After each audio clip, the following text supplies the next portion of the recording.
Hello, hi, I am Queen D. Hey, I'm Clady. And we're so excited because we have been watching Friends and Neighbors. And this is very interesting because it comes, Friends and Neighbors is one of those interesting series where it talks about the psychology, sociology, economic, and political background of this whole thing and how it's dismantled and how a group of people who live in this community, Westchester, New York, and how they navigate through this whole thing. And what's interesting about it is that we're talking about the upper crust, so to speak, right, Clay? For sure. Yeah. Your friends and neighbors. It's not a crime show.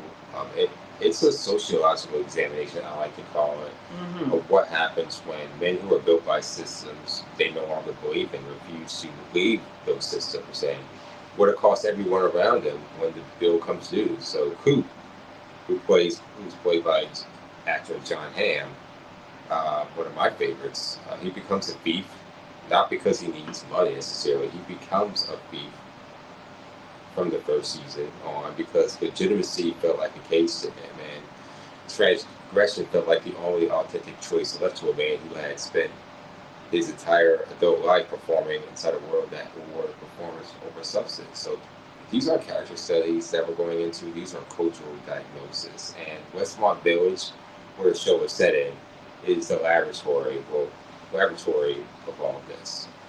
Yes, friends and neighbors, because I am a New Yorker, if you don't already know that from my accent. But I am a New Yorker and I do understand the hierarchy and what goes on from Long Island to Manhattan to New York, Westchester, the Hamptons, and so on. And then you even got Martha's Vineyard. You have different hierarchies and how it's played out. And you got the blue collar, the white collar, and then you got the in between collar, which they've never given a definition for. But they really should be an in between one, too, right? But so Sure. because people are going to watch this show mostly for entertainment value, we would like to talk about how a person of high esteem in this community can become a cat burglar, blackmail for millions of dollars from his own friends and neighbors, which is so sad. And but it's done in a pretty, very clever way. And the actor we have John Hamm, which is Coop, and then we have his wife, his ex-wife. Amanda Peets, who plays Mel. And then you have the two children. And how about the ex-boyfriend, her ex-boyfriend? I don't remember his name, but we'll Yeah, I get don't there. know his name either. Yeah, but Yeah, I just don't. but anyway, the reason why he plays an important part in this, so we're going to research that now if we can find it, is because he is Coop's friend, but also I believe her tennis player. A tennis coach that plays tennis with her. But let's talk about that. And so, Coop, Clay will tell you, is a person who has a high powered position. He is a former hedge fund manager, right, Clay? Yes, he is. He's a hedge fund manager. Um, he was fired season one, He was fired. first episode, because of his boss had set Boss a him little up. jealous and set him up because he felt he was a little too charismatic, too intelligent. Thought he was going to take his job, which Coop was not really interested in doing that. Coop was just a hardworking man, and it shows in the beginning in season one. He actually showed how he worked his way up to the top because of his wife and children. And that's what it was really about for him at that time. He wasn't interested in taking his boss's job, but his boss, being in a powerful position, wanted to secure that. So he wanted to fire him. Now, when he fired him, what happened, Clay? He ends up trying to find ways to keep money coming in to afford Yes, yes. his pretty affluent lifestyle. And this is the thing. Coop was accustomed to tradition in a way that all of his friends and neighbors had a calendar of events that they did like clockwork every year. Every party, every charity event, everything with every vacation, everything was marked on the calendar, and everyone who was in this group of friends and neighbors followed this. So it was not unusual for Coop to be able to feel comfortable with his buddies and his wife to be comfortable. And even though they got a divorce, they all still got along. And Coop was able to roam through the house and do what he wants. So this is how it starts. He gets fired. He does not want to tell his wife that he got fired because he didn't want his wife and children having to change their lifestyle. Nor did he want his friends and neighbors to know that he had to change his lifestyle. So he, not intentionally, went into his neighbor's house and stole. What happened was one day he was in the house at a party or something, and he went up to the bathroom and he opened one of the drawers and said, "Well, if I take one of these expensive watches, I don't think he's going to miss it." I think it was $165,000 for that watch. And the man also had a roll of money. He had rolls of money in rubber bands, and so he even took one of those, I think. And that was the beginning of him starting this whole new career in burglarizing like a catbird, because he wanted to make sure that his whenever he was out with his friends, that he could find out. He knew what the schedule was like. If they were going to be home or not, or they was on a vacation, then that's when he would go in. And how Elena gets involved is the maid. One day she's in there cleaning, and she's from the other side of town. Um, she doesn't even have her papers yet, her green card or visa or anything. And she's not an American citizen, but she catches him stealing, and she puts a gun to him. And then he turns around and she's shocked to see that it's one of the neighbors. And so after he talked to her, she decides, I want in because I want to keep my parents here. And she wanted to become an American citizen, and she wanted to have an easy life because they showed her lifestyle, which is extremely hard.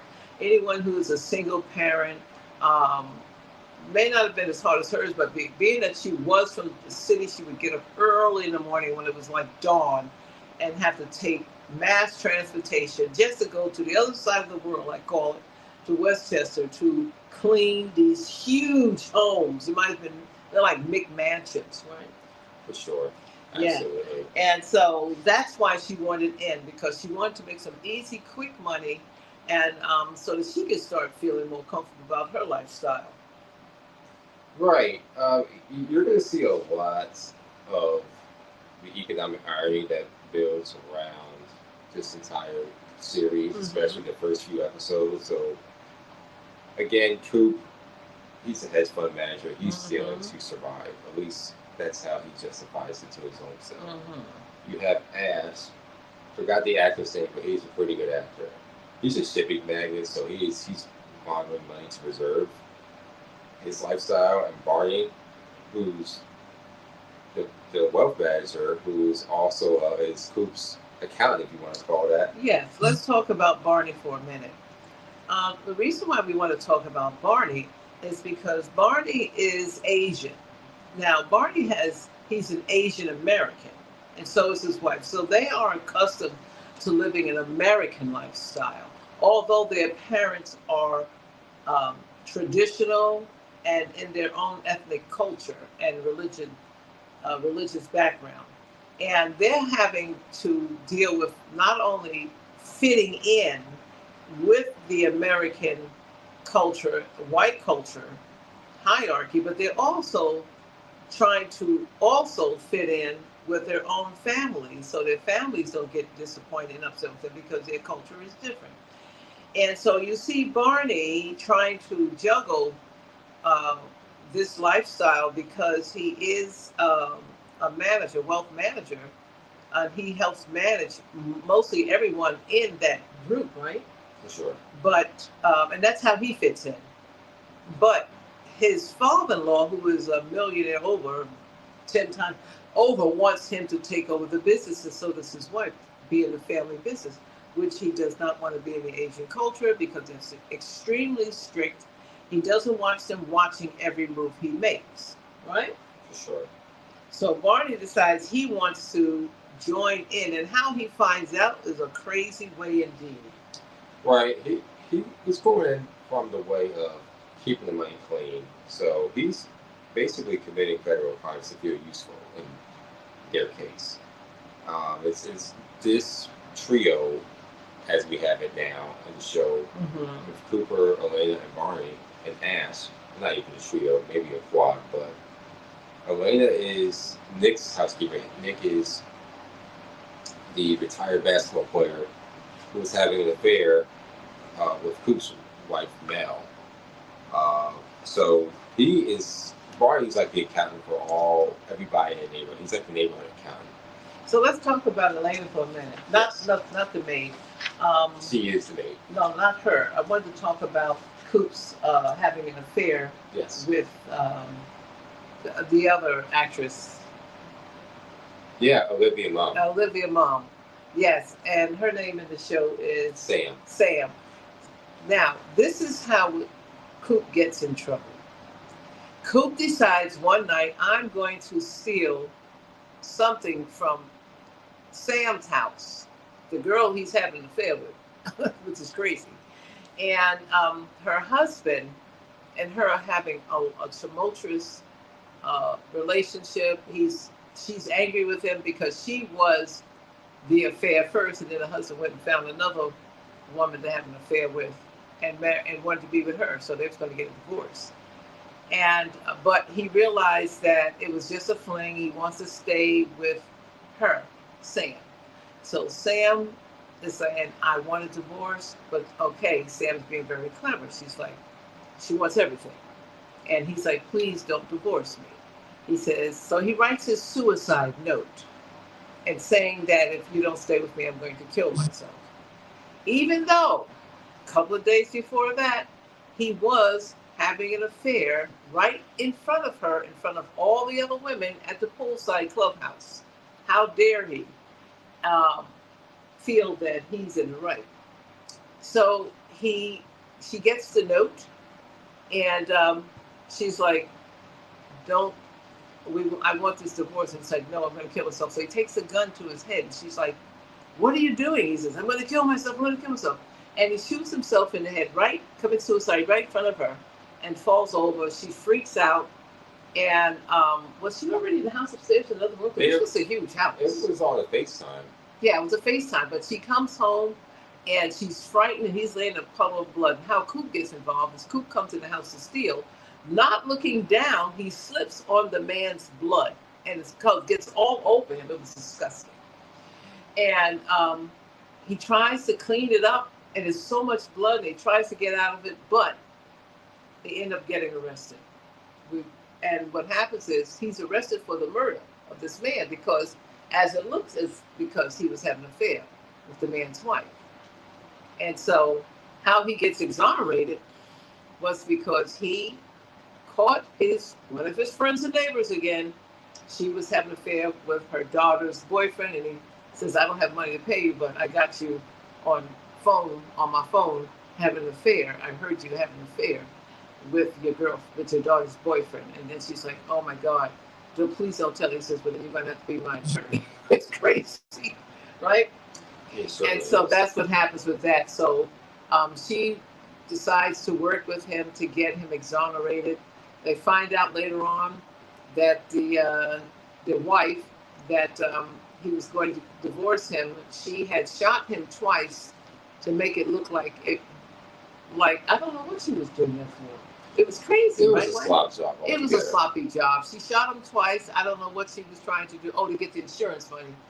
And it didn't work. So she ended up going to jail and having to do community service. I don't know, it was 6 months. I don't even know if it was a year. But John gets out, and he's back out, and he's trying to get his life together. And now he's got to make amends to everyone. And the family, he's got a daughter and a son, and everybody's looking at him, and they're embarrassed about him, and he's like feeling like a piece of what. And so this is how this show really gets amped up. For sure. Yeah, I mean, this is all basically a class mobility track.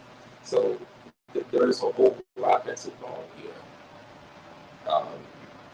Episode 1 of season 2, that's what we're on now. Yes. It establishes Coop's fundamental economic contradiction immediately. He turns down his old job, in a sense that would have been paying him 7, 8 figures annually. Yeah. But he decides that he wants to keep stealing. So the economic philosophy here is documenting. You can call this loss aversion, the phenomenon where people weight potential losses more heavily than equivalent gains, and that explains a part of it. So him taking that Bailey Russell job, which is the name of the company in this show, obviously meant returning to a version of himself that he had been consciously been rejecting, and the financial logic said take it, but the psychological cost was accepting that nothing has changed, which is kind of like a red pill, blue pill type of His discussion. boss offers him to come back, and which was kind of odd that he would offer him to come back. But the boss wasn't using him as a slave anyway, because he knew he was a good worker. But he turns it down, even though it offered him back, get back in society with everybody, and he turns it down because he got a thrill out of cat burglarizing, and stealing. He got a thrill out of it. Plus, it was easier, quicker money. So let's talk about the person that he goes to give to the pawn shop. His first time going to a pawn shop. It was this really tough exterior woman. Yeah, named Lou. She's a Lou is pawn shop owner who also runs, I guess, the underground business inside of it. She decides to work with Coop on many conditions. So that's how the operation took place. And that's how Lou gets involved, because what happens is he brings in money, brings in items to her, and then she checks it out. She decides whether or not it's worth it. And he thought it was going to be simple with her, but she let him know this is business, and if you don't do right, I will hurt you. Right. And she was not playing. Her employee inside the shop. Right.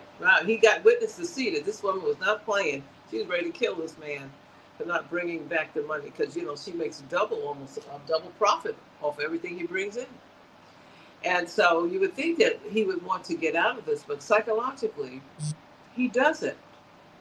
And so what happens is he stays under the radar, thinking he can continue this with his new partner, the maid, and they go, because she knows what houses or who's going to be home, are they on vacation. She gets the info and from friends probably that she talks. They don't know that she's robbing, but she gets that information, and they're able to do this. What happens is this one time, his accountant, his financial accountant, is with him, and they go out to eat in a restaurant, right?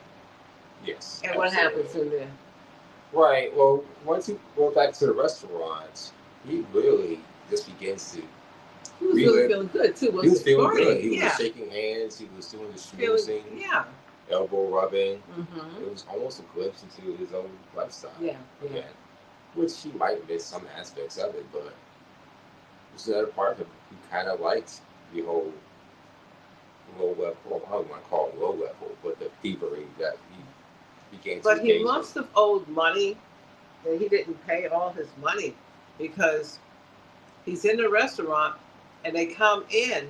He walks outside, I think, to take a cigarette or something out or something. He walks outside for a reason, and they start beating him up. Yeah. Now, you're making a reference to season 1 where he had went to dinner with his wife and Barney and his wife. But where he had got beat up, essentially, he was hospitalized, and so was Barney, because he was hit by a car trying to save him. But yeah, that was just everything going south from Coop trying to manage these two basic lives. And you'll see that now he's caught between a rock and a hard place, because this last burglary that he did was a new gentleman that comes into Westchester who's super rich, and he invites them to his party, a Gatsby party. And everybody who's anybody, he must have over 2,000 people there, goes to this party. Coop didn't want to go, but he knew he had to show up. So he goes to this party, and everyone's having a wonderful time. And he's meeting the owner of the house, Ash. He's meeting, and all of his friends and neighbors are meeting him, and they're all talking in a circle. He thinks that he can go back secretly later, maybe the next day or whatever, and steal from this guy, which I thought was insane. He thought, well, he doesn't have all of his burglary equipment up yet. It's impossible. There's cameras and everything. So I'm just going to steal something so I can pay off Lou and pay off all my debts. Well, it didn't go right because, and this is what I said, it's incredible that he would think that. This is where Coop doesn't think. If the man has got over $20 million and you're thinking he doesn't have equipment set up, why would you think that? He's having a big party at his house. Not a small party, like over 2,000 people. You don't think he's going to have some type of security? You don't think he has enough money to have security cameras and stuff put in? He's got that kind of money, so why would you think?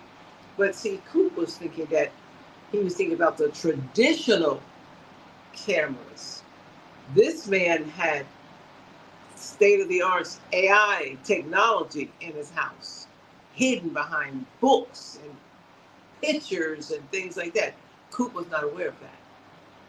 So when he steals, he thinks he's home free until the next day he goes to his office and the man that he stole from is sitting and he goes, what are you doing off? He says, yeah, I knew you was an interesting man. And he shows on the phone how he's stealing. Expensive leatherback gold leaf book. Unbelievable. Yeah, Coop has been building this alternative economy, one where he controls his own terms, the targets, and the moral framework. Because even in that particular scene where he gets busted, he was like, what are you doing in my office? So, and he had the nerve of him, right? The nerve of him. But he's decided who deserves to lose something. Like, there's this one pet owner who deserved to lose it. So he's like, well, he didn't really care about it anyway. So he could toss a $165,000 pen in a drawer without even noticing. And so there is a Robin Hood philosophy that's involved, except Coop is not giving to the poor. He's really just giving to himself. Exactly. And he knows it. Yeah. And the show knows it. And the audience is asked to hold both the entertainment value and the moral bankruptcy simultaneously. Absolutely. Now, let's talk about, we've talked a lot about Coop and his personality, and Barney and the maid. Mm-hmm. Let's talk about the wife, Amanda. It's Amanda Peet, right? Yes. Whose name is Mel in this show. Mm-hmm. Now, Coop has an ex-wife named Mel. Yes. And he also has a sister who is bipolar. And a very meek dad and a narcissist mom. A very strange combination indeed, but it happens that way. But Mel is an A-type personality. She's a go-getter. She lights up a room when she's there. She's fun. She's exciting. Everyone loves being around Mel. She's energy. But she's lately not feeling so hot. Now, she was having an affair with Coop's friend, who happens to be an African-American superstar, NBA player, and has got all these brand deals and all, Nick. And the reason why I have to point that out is because not only is she having an affair but breaking it off with him, but the fact that he's African American and he is the only African American except for one of Mel's friends as well, who's married to somebody I don't even know who she's married to. I think her name's Rebecca. Rebecca. But the point I'm trying to make is what makes him fit in is not only is he tall and good looking, but he's also an ex-NBA all-star, superstar. So he's kind of like one of them, quote unquote. He fits in. And she breaks up with him because she's thinking maybe I'll go back with Coop. But then she's not sure she wants to be back with her husband. So she doesn't realize that she also is a therapist. But she's going through a midlife crisis. And even on this show was called Well, We Weren't Supposed to Get Old. It was the title of the show. It's because they didn't realize that becoming 50 would be so traumatic. It's like a turning point in their life. She's going through a midlife crisis with premenopause, which she doesn't realize, he's going through a midlife crisis because of the divorce, and now he doesn't want to work. He just wants to rob people quietly in their homes. That's how you know that with a bad back. That's with a bad back. He's got to have a bad back, and he's always got to keep having people pick him up. How you going to rob a house and then fall over, can't get up? Oh, it's like, you know, you need I fell, I can't get up, you know, like, okay, you know, like, okay, Coop, it's time to retire. I got to get up. Yeah, right. But so she is having hot flashes. She's always angry or a lot of anxiety, and she's just like a piece of work right now. And her daughter can't really stand her. The son, he's doing his own thing, and they're the typical spoiled teenager. Daughter's accepted in Princeton. She gets there. She has the nerve to call the headmaster by his name instead of, you know, not even a mister. And he goes, so why do you want to go to Princeton? She says, isn't obvious? My parents spent like $25,000 here every year or something like that, you know. And so she decides she doesn't want to go to college, which freaks them out because they got all the princes of Princeton, yeah, all the Princeton alumni, all the stuff, you know, paraphernalia, yeah, that's what I'm looking for. Tigers, and they got everything for it. She's like, I'm sorry to disappoint you, but I'm not going to college. Yeah, so Tori rejects Princeton. She rejects the path. Yeah, Tori is. She doesn't want to be like her parents. She doesn't want to be a tiger. She doesn't want to wear the black, white, or orange. And she gets asked by her mother, "What is your plan?" She says she doesn't even have one yet, and the show treats that as the most honest answer anyone has given in 3 episodes so far this season. And let's talk about Tori, because see, Tori sees her parents for who they are.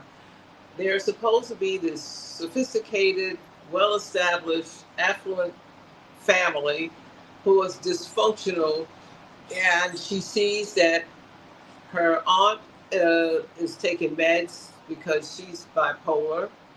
Her brother got in trouble several times because he started dating some girl and got into drugs, but he got himself straight. And her father, you know, she sees that he's not doing anything after he got fired that she knows of. And her mom is just acting crazy. You know, she's not able to go to work. She's just doing all kinds of crazy. So she looks at her family when they say, well, how come you don't want to go to college? And she says, isn't it obvious? I don't want to be like you. Is this how I'm going to end up? Which was like a really low blow to the family. She said in front of everybody at the party. And so it kind of shows you that even though they have the big, beautiful home, they have the so-called social status, they have the money, and the socialite friends, and they all the women wears a Cartier bracelet, because diamond bracelet means you're in. It's like an unspokenness. And yet and still, no one seems to be extremely happy, or I should say normally happy. I mean, we all go through trials and tribulations in our life. But as she's looking at the fact that I thought that my parents could do better. Yeah, for sure. And the show does a good job of making this a dark humor. Yeah, it's like a comedy as well drama. as kind of like a TGIF ABC sitcom from back in the day where you have the parent, the father comes to the bedroom. Now, DJ, you know you weren't supposed to be there, like Full House. So the show does kind of become Full House or Family Matters for like a one scene or two. But then it goes back to being a thriller, well, a what drama, they do, or a comedy. And what this show does is helps you to think about all the different things, the sociology aspect, the psychology aspect, the economical aspect. All of these go into play because it shows you it's a show of entertainment. It's to let us laugh at rich people and their problems, but it's not really about that. It's much deeper than that. Because you could be a blue collar worker or you could be lower income and still have these problems. It's just that the neighborhood is different, dressed different, and you're dressed different. But the problems are basically the same. And it just has different levels of it. you know. But the problems are the same. It's just that here we can look at it and say, you thought you had everything, but we can see you don't because you're rich and you got problems. Well, guess what? You can be poor and have problems. Right. It just, just labeled differently. It looks differently, but the problem is still there. And that is life, isn't it? It certainly is. And let's talk about the political framework Yeah, of let's talk this. about the political part. There is an institutional legitimacy in who gets protected. Mm-hmm. The show's political argument emerges most clearly in how it handles consequence. So who gets Mm-hmm. caught robbing Ash's house? Ash, who is on the OFAC list for doing business with sanctioned states and dangerous actors, responds not by calling the police, but by blackmailing Coop into helping him launder $1 million through a legitimate hedge fund. So Mm-hmm. the political implication is explicit. It's institutional legitimacy. It is not a moral category. It is a financial term. So Ash is technically the bigger criminal here. He has the backing of international shipping infrastructure, government watch lists, and enough capital to purchase protection at every level. So Cook is technically the smaller criminal, and he is the one who's being coerced. So this merits a documented reality of financial crime enforcement. The SEC, the Securities Exchanges Commission, and the Department of Justice, they pursue middle tier financial criminals with significant resources. The larger financial actors that are involved, those moving money for sanctioned regimes, those running regulatory arbitrage at scale, they often negotiate consent decrees or they pay fines or continue operating. Oh yeah, absolutely. And there's a part where the mother and the daughter are together, and the mother's trying to make sense of why her daughter doesn't want to go to school, and it even goes even into the social part where the daughter is always competing with one of the ladies' neighbors' friends, and that's her girlfriend, kind of, sort of, how it is with these kids, and they play tennis together, and so she's used to playing tennis with this girl. She's always worried about whether she can beat this girl in competition. And then when she decides she's not going to college and she decides to go play tennis with them, all of a sudden she sees the girls all talking about, I guess, what colleges they go to. And everyone had something in common. And for the first time, she felt the sting of not really fitting in. And so she goes to her father's house to stay for a couple of days because she's angry with her mother. And then her mother asks her, well, what do you want? She says, I don't know, which is an honest thing. So we're not looking at it from a viewpoint of, you know, failure. It's like it says here, like I wrote down, said it plays on the most honest thing that everyone wants to know. Like, I don't know, like, what do I want? Because sometimes you really don't know at that age what you want, and sometimes even when you're going through a midlife crisis and you're making changes in your life, you don't know what you want. You're reflecting, and you're trying to decide what will make you happy. So I found that really profound. Yeah, and you know, there is institutional entitlements involved. So, Mm-hmm. in her Princeton interview, the show's most explicit political statement in the first few episodes of one of my favorite scenes, she tells Jeff, the legacy interviewer, that the Ivy League alumni donations are not charity; they're legacy insurance.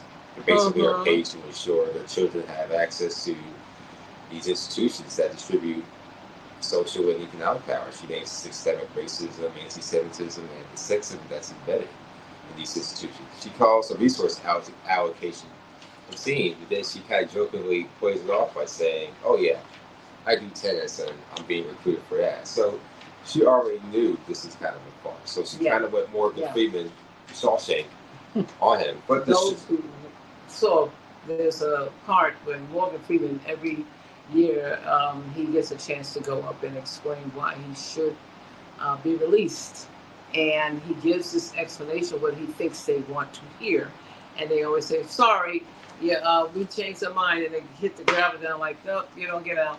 And then this one time he decides, I'm sick of this bullshit, and he goes up there and he goes, so why do you feel that, what have you learned and why do you feel you should be released? And he goes, I don't give a damn, I don't care if you, and he just tells them like he feels, and then they go, oh, he's ready to be released.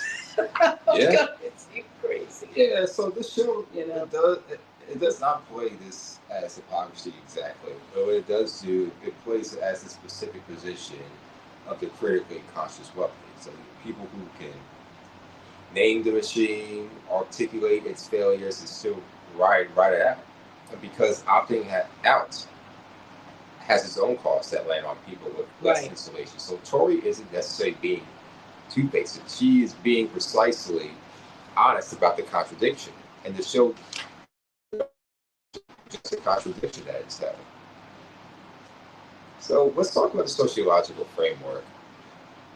Westmont Village, this fictional town in the story, and Mm-hmm. its social ecosystem. So Westmont Village, it focuses as a closed prestige economy, a social system where status is continuously negotiated through visible markers of taste, access, and proximity to power, and Right. even dog crap. Oh yes. Yeah. I mean, this was supposed to be the funny part, but it really wasn't that funny. To me, it was kind of disgusting. But it's a part where a neighbor, a young lady, moves in next door to Coop's ex-wife, Mel, and she's walking out to her yard and she keeps stepping in dog crap all the time. And it's because this woman, she moved in, because they don't have fences, because most of the states don't have fences because it's kind of like an unspokenness that it's an insult because everybody wants to show off their beautiful lawns and hedges and trees to make it look stately. And so, therefore, the estates never have gates, except for the part where you have to drive into the gated community, some of them. But anyway, so she finally knocks on the door and says, "Hey, hi, I see you have a dog." That she goes, "Yes, and she explains about the type of dog it is and everything. She goes, "Yeah, well, he keeps crapping on my side. Can you please walk him or whatever?" And the lady just kind of ignores him, says, "Yeah, yeah, yeah." So finally she gets sick of it and she's already going through her menopause and stuff and not feeling that good. And she takes the crap and puts it in a beautiful gift bag and gives it to the lady. And the lady goes, "Oh my God." And so after that, she wakes up in the morning and she hears all this loud noise. And the woman's having this big wall and hedges put up. And so she goes over to her and says, "Is this necessary? Don't you think it's extreme?" She says, "Well, you made it extreme when you did what you did." She says, "Well, good, I guess good neighbors, have good fences." She says, "No, good neighbors are just good people." And she walks off with a dog, which is interesting because the lady was offended from what she did, but at the same time, she had the right to do that. If the lady had the right to put a fence up, and I feel Mel had a right to say, "Hey, I've asked you several times with your dog," but because of these neighbors, it's like if you do one thing wrong, it causes a problem because everybody's supposed to get along, and you see that. And even in a social event, they watch each other like a hawk, and they always kind of one up each other on their kids and all of those things. And it's just kind of like, if you realize, it's kind of like a lot of pressure. For sure, it definitely is. Yeah. And there's just a lot more to even just deep dive into this, like social punishment and exclusion. So Sam Levitt, her art throughout these first few episodes is the show's most prestigious sociological portrait of social ostracism as community function. She was charged in connection with her husband's death. Mm. Death. She pleaded down the misdemeanor. She paid her legal debt, and Westmont Village has its own court for the public opinion, and that one shows no mercy. Right, because even though she got off and did her whatever she was supposed to do to be released, and she did the time for the crime. Even when she got out, she wasn't accepted. She was blackballed, even down to the fact that her child was not invited to the birthday party, and she was so hurt by that. She goes, "How could you do this?" As a probability goes, "Well, you gave me no choice." And she says, "What do you mean? There's always a choice." So, but the woman felt like if she lets her go, invites her child, that means she's going to show up, and then all the other ladies going to be mad with her. So it's kind of like again an unspoken. It's like the woman felt her hands were tied. But if you think about it, it's the same thing in job situations, even in our society, in any type of career job. It doesn't matter where this office politics, so to speak. You have all these unspokenness things going on, even with social media. Everybody's trying to one up each other on social media.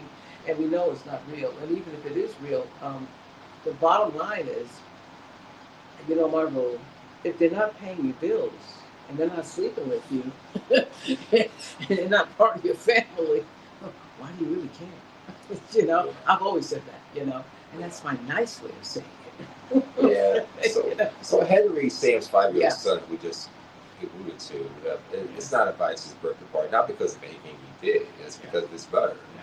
The children become the instrument through Mm. which adult social punishment is administered. So this is documenting sociological behavior. Community ostracism rarely operates through direct confrontation.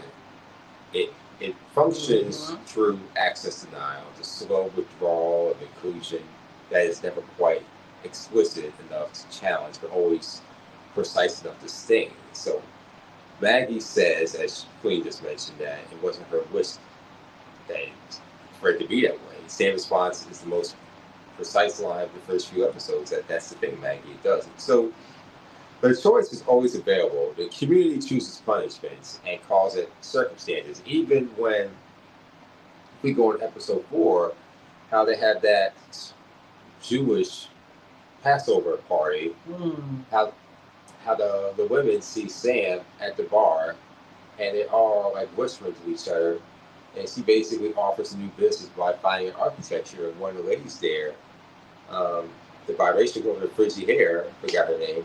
Well, let's talk about that though, because the only reason Sam did not want to go to the party, but she did deep down inside. Ash, the billionaire, invited her, so that's why she came, because she sold that $20 million house or whatever to him, or probably more than that. But anyway, so the ladies, although they did not want to accept her back, they knew that they would have no choice because she started dating the billionaire, and he's this handsome, eligible billionaire, and they're like, well, I don't know, I guess we got to play along with this one. And so, because she says to him, I want to leave because of this mean girl thing. I don't have time for it. He says, no, you're going to stay with me. You'll see how they change. And they did start to soften up to the point where, at the, like you said, the Jewish party, I'm going to call it party, but it was, I think it was Passover, actually. Mm-hmm. She gave this beautiful, the best elaborate Jewish Passover dinner I have ever seen. And my mom used to have a lot of Jewish friends in New York, so I know about Passover and these meals and the whole thing. And I'm telling you, what was interesting is that she was married to an Indian man. Yeah. And she was Jewish, and she invited all of her neighbors and friends and made them read from the Bible or the Quran and sing as if they were Jewish too. I thought that was so interesting. Mm-hmm. But they did it again because they're all wealthy. And I used to always say, wealthy people will stick together even if they don't like each other because they don't want to be with the poor people because they're afraid it might rub off on them. I've said it a million times because I've seen it happen so many times. You'd rather be with people that are in your class than not, because you don't want to have to start again with people you don't know. So you just stay where you are. And that's just the way life is. Again, it's another unspokenness. For sure. Now let's talk about the sociology of that is the sociology about that. Yeah. That is sociology, because it's the unspokenness is where it's a class system. And that can go in politics. Think about it. Even with the Red Caps, the Republican Party, Magna, all of that, yeah. Even the Democrats. It's not that Democrats are better than Republicans. The fact is, each party is comfortable with where they are. Even men. And they won't change. And even if they think that maybe one little thing is right on the other side, they will still stay on their side because they feel they're right. Both parties feel they're right.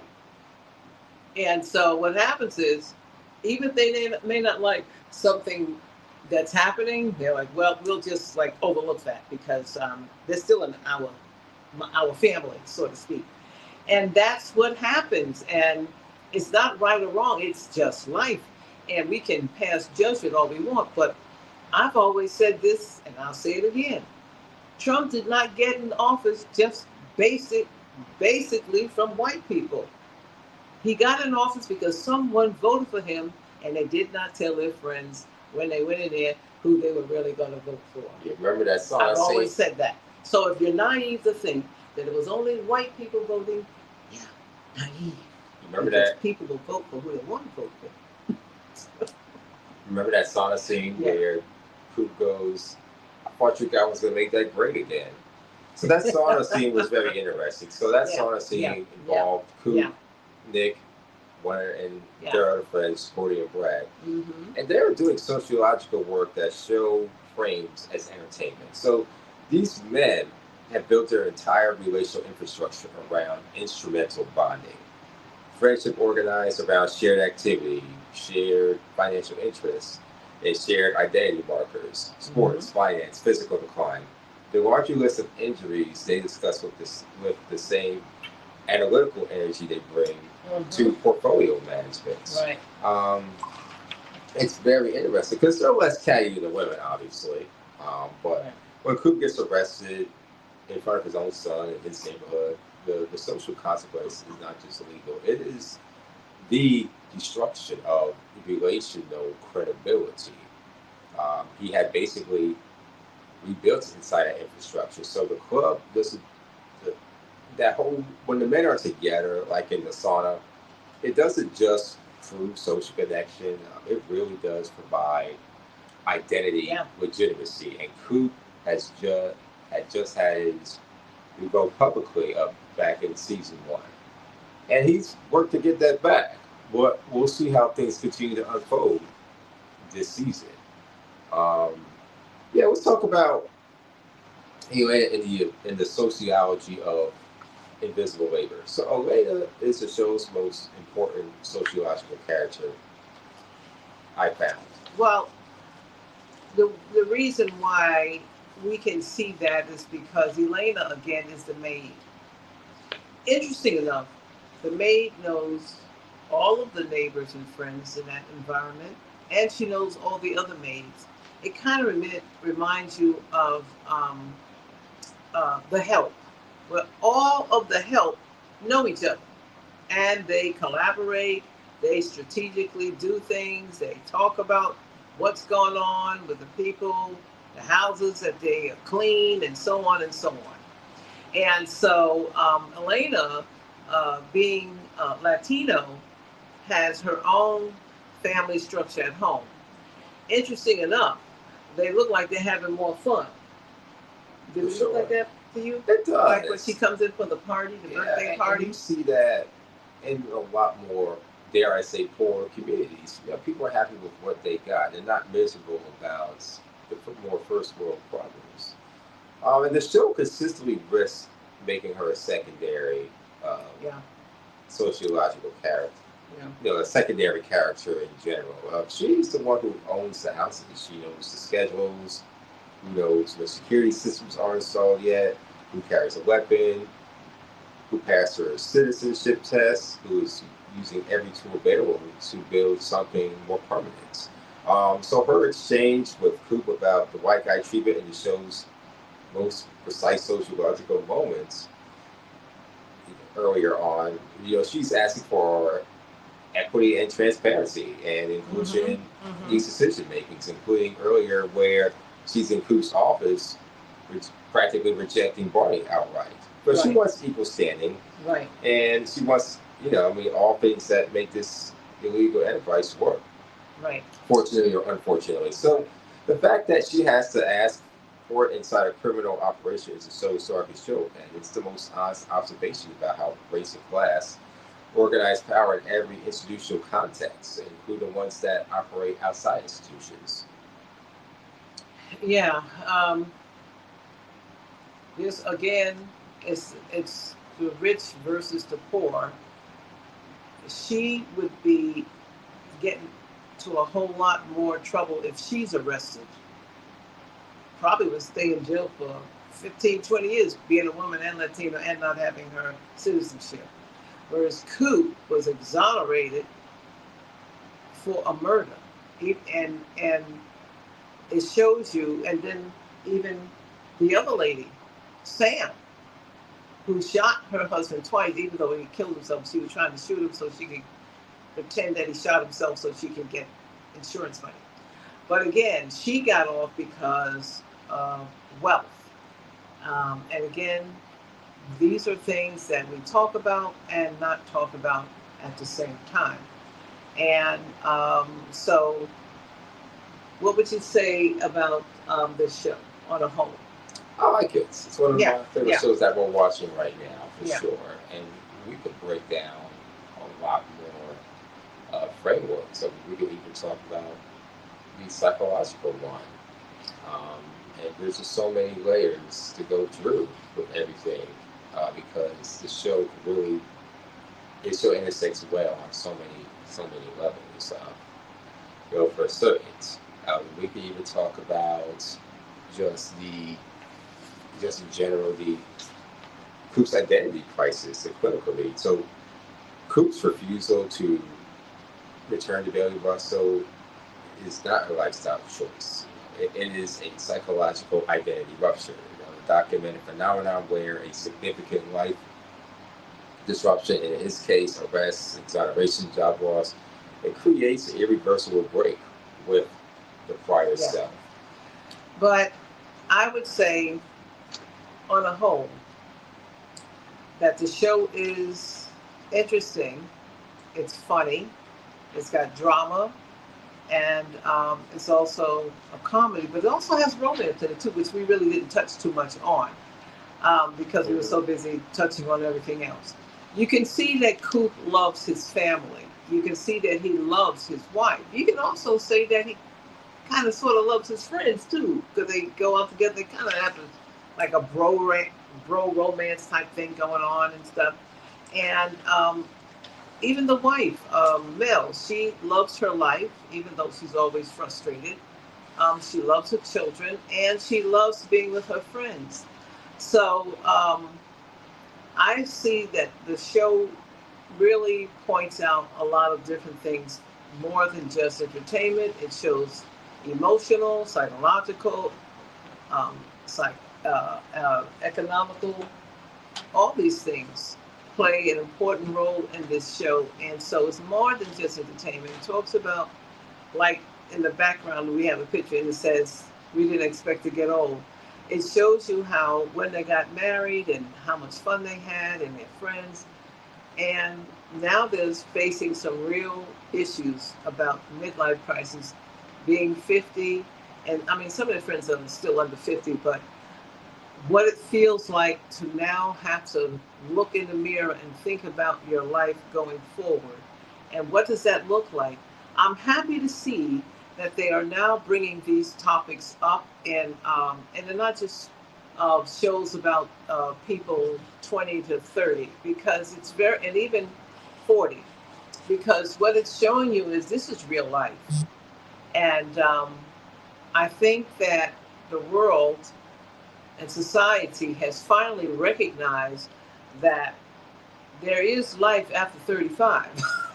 There's sex after 35, you know?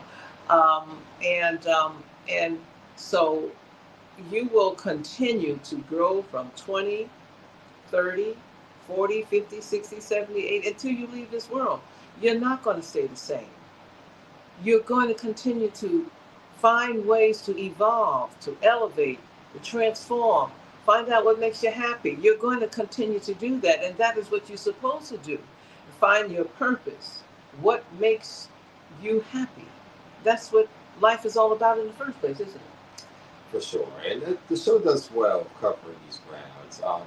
It's a sleeper show, probably by some people's standards, but it's certainly one that we're going to continue to follow throughout the spring.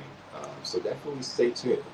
So stay tuned, and we appreciate you watching, like, and subscribe to our channel, of course, because it's all about the algorithm on YouTube. And we will be covering Imperfect Women as well. And we'll continue the Testament. So and the Testament as well. Ooh, I'm looking forward to read. This is like a whole another side from from this type of show to Testament, it's like, woo. Yeah, and other things might come up along the way. Yeah. So thank you again. We love you. We thank you. Mwah. See you next time. Thank you all. Bye. You have a good one.